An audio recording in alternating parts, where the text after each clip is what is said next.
Sahabat Suara Tepian, kami berbincang dengan sahabat Bapak Paulus Gunawan. Beliau seorang profesional di bidang asuransi. Banyak hal yang kami akan berbincang bertepatan. Beliau juga penerima Certified Theocentric CTM. Sebagai profesional, sebagai orang yang banyak dapat asam garam di dunia profesional, kita banyak berbincang bagaimana membangun relasi, membangun SDM untuk kita bisa membangun tim yang solid begitu. Shalom Pak. Shalom, Pak shalom. Paulus. Shalom semua. Sebagai profesional, apa tantangan sekarang di dunia kita ini, termasuk di asuransi di era sekarang lah begitu? Tantangan utama saat ini sebetulnya bukan dari mana-mana sih, Pak. Sebetulnya kalau saya melihat dari sisi masyarakat Indonesia, gitu ya, tantangan kita sebagai profesional adalah bagaimana sebagai diri kita itu bisa punya purpose yang jelas waktu mengerjakan sesuatu sesuai panggilan, ya kan? Kita bicara soal profesi Kristen, apapun profesi kita, terserah di mana kita berada, tahukah kita bahwa apa sih purpose kita? Itu jadi tantangan. Kenapa saya bilang tantangan? Karena banyak orang di luar sana yang punya prinsip begini: the end justifies the means. Jadi ujungnya itu membenarkan cara-cara. Pak Hajat itu kan bahaya, Pak. Bisa terjadi penyimpangan di mana-mana, penyelewengan, korupsi, nepotisme segala macam. Nah, itu yang berbahaya. Kalau kita sebagai profesional Kristen punya prinsip yang sama, kita perlu waspada, Pak. Jadi kuncinya memang kita tahu purpose kita tantangan di luar tuh besar. Kalau di kalangan elit yang menjadi persoalan sekarang dibincangkan kan Pak Paulus, oligarki lah. Orang kaya yang sudah sangat banyak uangnya bisa semau gue, ini bahasa anak muda ya. Apapun dia bisa tentukan, termasuk penguasa, dia bisa kendalikan asal punya uang, oligarki. Lalu tantangan kedua juga politik dinasti, itu tantangan yang memiriskan, karena misalnya orang tua pejabat, anaknya juga semacam otomatis begitu jadi pejabat, dikasih karpet merah lah, difasilitasi lah, diberikan kemudahan tanpa proses. Padahal kalau tantangan sekarang, era sekarang di modern ini kan harusnya terbuka semua. Siapa yang berkualitas, siapa yang bekerja keras, dia harusnya mendapat kesempatan yang bagus begitu. Tapi nyatanya bukan begitu, Pak. Kita menganggap itu bukan jalan yang utama. Padahal tadi diawali Pak Paulus, kita perlu menemukan tujuan hidup kita itu. Gitu. Bagaimana kita mulai dari hal-hal yang kecil, Pak? Karena sepertinya kalau kita lihat dari keteladanan kepemimpinan, pemimpin utama pun tidak mungkin kita teladani dari kondisi sekarang begitu. Ini mirisnya kondisi kita ya. Kita ngomong soal konteks Indonesia. Tidak usah tunjuk sana sini, sendiri ya Pak. Ada satu daerah yang sekeluarga jadi pejabat daerah semua. Mereka sekarang. Tapi kalau kita mau turun ke level masyarakat, individu-individu. Tadi saya katakan bahwa temukan purpose itu hal yang klise. Tapi pertanyaan begini, waktu bangun pagi, tahu nggak sih apa purpose kita? Anda sebagai mahasiswa, tahu nggak sih apa purpose-nya kuliah? Kita bekerja profesional, Anda hamba Tuhan, tahu nggak sih apa purpose-nya? Dari semua itu kan satu sebetulnya. Apa itu? Memuliakan Tuhan. Nah, kalau semua punya pandangan yang sama, saya ingin hidup memuliakan Tuhan, apapun profesi kita, niscaya kita punya jalan lebih lurus kan Pak ya? Ada sih apa yang down pasti ya, kita tergoda, tapi tahu, fokus saya memuliakan Tuhan.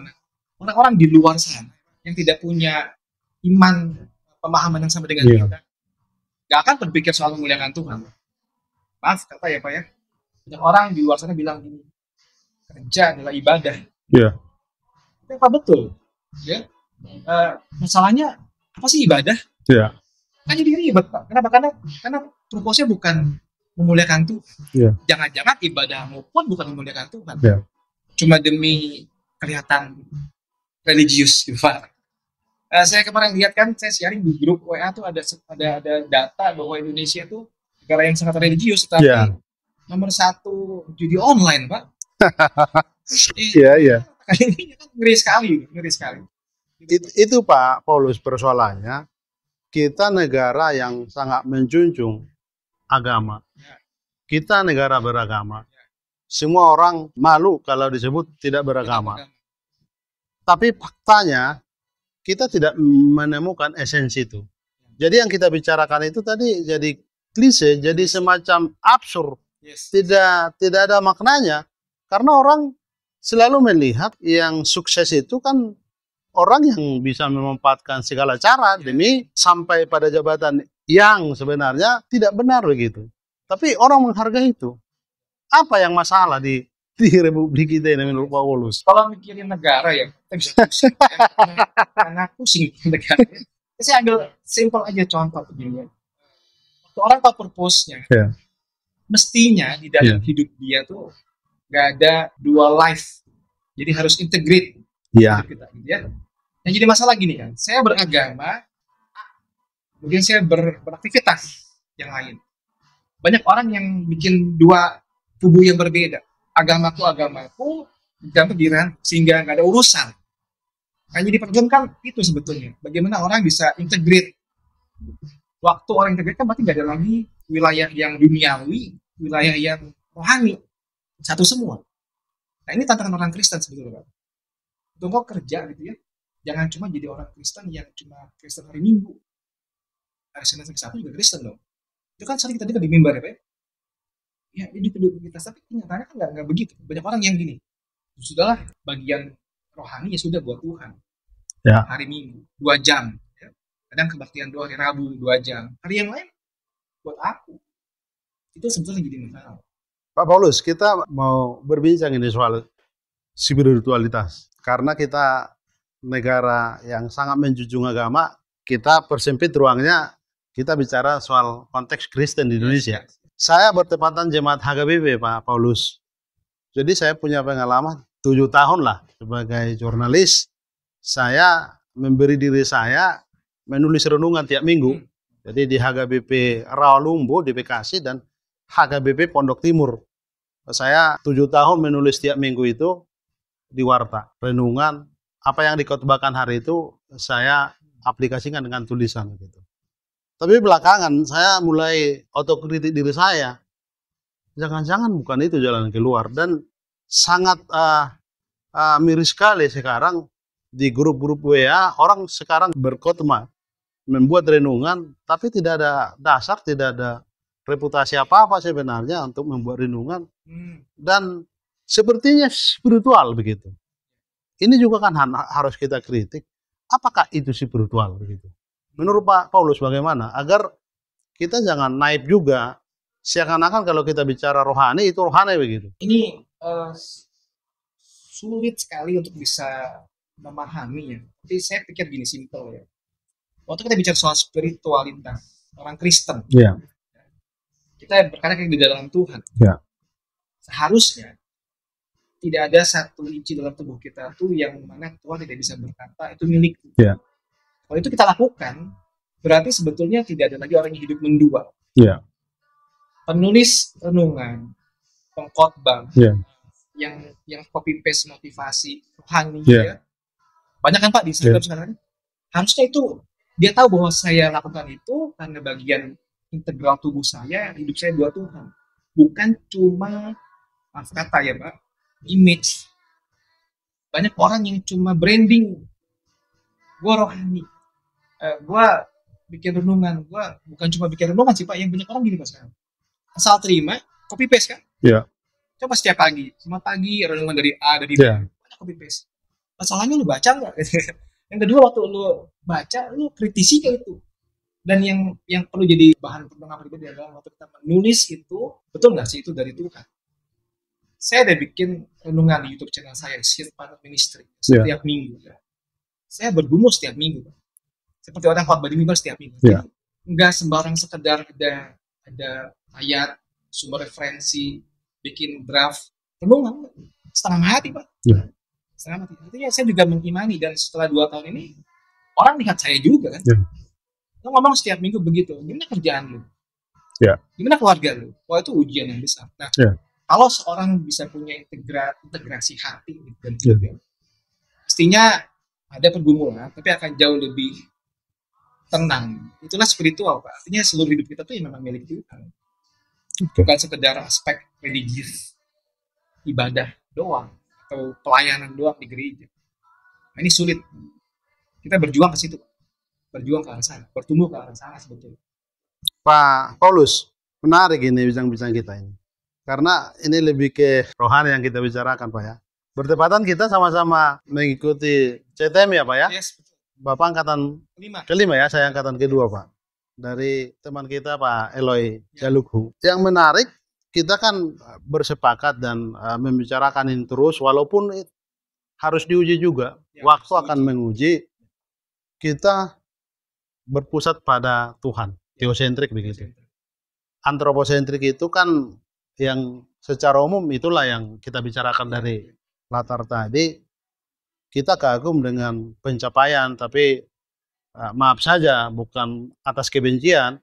Benar enggak dia capai itu dengan proses yang benar gitu. Termasuk saya tadi sampai agak melebar ke negara karena faktanya Pak Paulus ya terlalu banyak pejabat-pejabat kita itu bahasanya memperhatikan rakyat. Ya sebenarnya kebijakan-kebijakan dia itu kan untuk mengeruk dalam rangka untuk keuntungan dirinya, bukan untuk masyarakat itu sendiri. Tapi kita nggak lagi ke melebar, kita persempit. Soal diuji waktu, konsistensi itu tidak mudah. Saya juga tonton YouTube-nya Pak Gunawan, hebat. Memang untuk sabar, daya ketabahan itu kan diuji, kesabaran itu diuji. Kegigihan si orang itu diuji. Karena tadi kita mengkritisi orang tidak mau diproses masalahnya begitu. Bagaimana kita sabar? Ini juga persoalan. Daya sabar itu kan harus dibicarakan. Tidak mudah itu sebenarnya. Untuk gigih, untuk ya kita buat YouTube tidak langsung banyak penontonnya, tapi sabar gitu. Saya memulai pelayanan ini kan saya punya pikiran apa sih tujuannya? Tadi tujuannya sama, memuliakan Tuhan. Kalau saya cuma di mimbar itu cuma mempengaruhi mungkin puluhan ratusan orang dan tidak terulang kecuali gerejanya yang rekam ya Pak ya. Saya pikir waktu itu gimana caranya saya bisa punya mimbar yang nggak ada limitnya, bebas. Siapapun bisa mendengar kapanpun bisa. Itu yang jadi dasar saya bisa gigih. Anugerah Tuhan pasti ya Pak ya. Saya gigih dan setiap momen saya doakan, saya gumulkan sebuah tema, saya pikirkan sebuah serial. Setiap minggu Pak, itu nggak mudah. Akhirnya puji Tuhan sih, apapun yang tonton saya doakan supaya memang jadi berkat ya Pak. Tapi intinya memang saya tahu dulu Pak, apa yang saya mau, apa yang saya pikir Tuhan mau. Itu yang bikin saya bisa tadi Bapak bilang saya gigih, sabar, ya. Biar subscriber makin banyak atau yang banyak, itu yang bikin saya bisa bertahan sih. Karena saya tahu saya mau ngapain, saya ingin lebih besar lagi jadi berkat, kapanpun orang bisa lihat balik ke situ. Sebagai penerima certified teosentrik ini kan jadi tantangan untuk kita. Kita tidak hanya menerima estafet untuk juga mensuarakan ini kembali. Gitu. Bagaimana hidup kita, bagaimana tantangannya, apa yang Pak Paulus rasakan tantangannya karena tidak mudah menjalankan nilai-nilai kejujuran. Esensi yang kita perjuangkan ini bahwa bekerja itu bukan sekedar untuk uang begitu, tapi nilai hidup begitu. Sebelum bergabung dengan program CTM, sebelum ikut program ini, saya juga bergumul tentang bagaimana punya nilai-nilai hidup Kristen yang benar sebagai profesional. Sehingga pada saat kita punya sertifikasi kalau bagi saya pribadi itu kan tinggal melanjutkan. Tapi memang betul Pak, tanggung jawabnya lebih besar. Kenapa? Karena saya mulai profesi saya yang lain sebagai seorang trainer. Jadi memang lebih tantangan lebih besar Pak. Bagaimana waktu saya mengajar, saya posting media sosial bisa punya nilai-nilai yang tepat gitu ya, yang sesuai dengan theocentric motivation. Itu betul Pak, jadi tantangan. Market pengennya yang enak-enak, yang gampang-gampang. Tapi bagaimana kita sebagai seorang trainer yang CTM gitu ya, kita punya prinsip ini loh, nilai penting. Nah, di kita ada komunitas setiap hari Rabu malam. Ya. Kita berjuang di situ untuk mengedukasi orang masyarakat tentang nilai-nilai TML, Centric Motivation Leadership, dengan berbagai macam background maksud yang berbeda. Coba untuk educate mereka. Itu proses yang juga tidak mudah. Di situ kan muncul pandangan tentang A, tentang B, lain-lain gitu ya. Itu yang kelihatan. Yang lebih susah sebetulnya gini Pak, ujian keseharian Pak yang susah. Bagaimana waktu kita kerja, kita ketemu teman, kita ngobrol, saya ketemu calon nasabah, saya ketemu calon leader. Mereka bisa nggak ngelihat bahwa ini orang beda loh, view-nya beda dengan yang lain. Misalnya Pak, sebagai seorang sales bukan tipe yang maksa loh. Ada orang yang tipe maksa, yang penting gue closing kan. Sebagai seorang leader bukan tipe yang nuntut doang, dia bisa mengerti. Nah itu tantangan. Jadi kalau saya tetap bilang secara personal tuh ya kita tahu tujuan kita apa sih. Balik ke lagi sih Pak. Karena kita harus tahu sehingga waktu kita menjalankan kita punya aktivitas sih mau punya label CTM atau bukan sama harusnya Pak.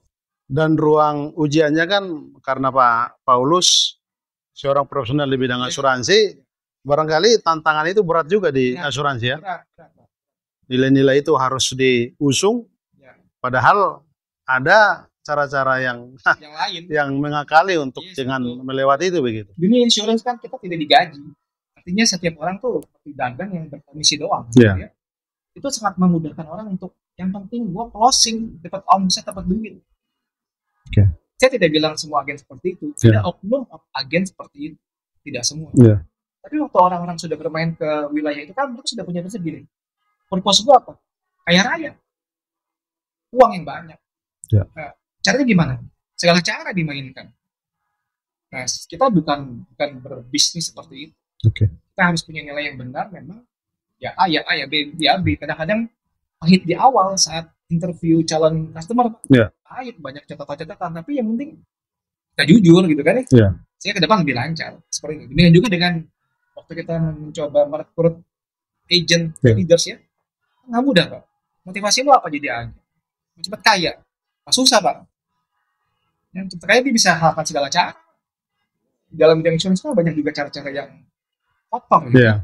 Banyak sekali. Sekarang sih lebih bersih pada zaman dulu. Dulu kan orang bilang tekan di bawah perut pusarnya itu kan jadi dulu banget kan tuh ya. Sekarang udah seperti tapi tetap aja cara-cara itu juga banyak di lapangan sih. Sistem di negara kita ini kan lumayan maju sekarang. Ada BPJS, ekonomi di bawah pun bisa tertolong oleh BPJS. Tidak jadi masalah menurut Pak? Nggak jadi masalah. Saya bersyukur ada BPJS. Sejak diluncurkan BPJS ya. Kebanyakan orang Indonesia makin melek asuransi. Tapi waktu saya sakit, saya bisa berobat. Saya berobat, saya punya BPJS gratis. Ya, artinya, kalau sakit bisa berobat, ada asuransi gratis. Nah itu membuat orang lebih melek. Secara ekonomi menengah ke atas lebih mudah untuk ini ya. Nah waktu dia punya pilihan lain, punya uang lain kan, dia bisa cari yang swasta kan. Seperti di kita. Jadi orang, tapi udah tahu, fungsi asuransi apa? Kalau sakit rumah sakit pakai asuransi. Jadi partner Pak, bukan yang saingan BPJS. Baik, terima kasih waktunya Pak Paulus. Ini mungkin terakhir. Tadi sudah bicara tujuan hidup, panggilan hidup, bagaimana kita memaknai hidup ini. Sampai nanti kita kan yakin bahwa kita memang dipilih. Masing-masing berbeda. Saudara pun, adik pun, kita pasti berbeda. Jadi masing-masing kita punya tanggung jawab pribadi kepada pencipta kita itu. Bagaimana kita menjalankan itu sampai nanti kita sadar sampai di akhir hayat bahwa memang kesadaran atau kebajikan itu penting begitu. Bahwa Tuhan memang memilih kita berbeda dengan orang lain. Dalam surat Korintus kan dikatakan bahwa tidak semua anggota tubuh satu ya. Ada yang tangan dan kaki. Itu satu hal yang jelas-jelas bahwa setiap kita tuh pasti berbeda. Yang jadi problem kaki sadar nggak bahwa dia kaki? Gitu kan Pak? Pondasi itu loh kalau kaki itu. Dia tidak sadar dia kaki, dia bisa naik kepala, repot gitu ya. Nah, sama juga dengan kita semua nih. Sadar nggak bahwa saya adalah saya? Tahu nggak apa sih tujuan hidup kita? Tahu nggak sih apa panggilan Tuhan hidup kita? Tahu nggak sih apa sih potensi yang Tuhan kasih buat hidup kita? Nah, kalau setiap orang tahu ya Pak. Jadi berbeda kan indah ya. Ya. Tangan kaki yang berbeda, tapi kan jadi indah pada saat sinkron dengan tubuh. Nah, itu kesadaran yang harus kita punya. Ya.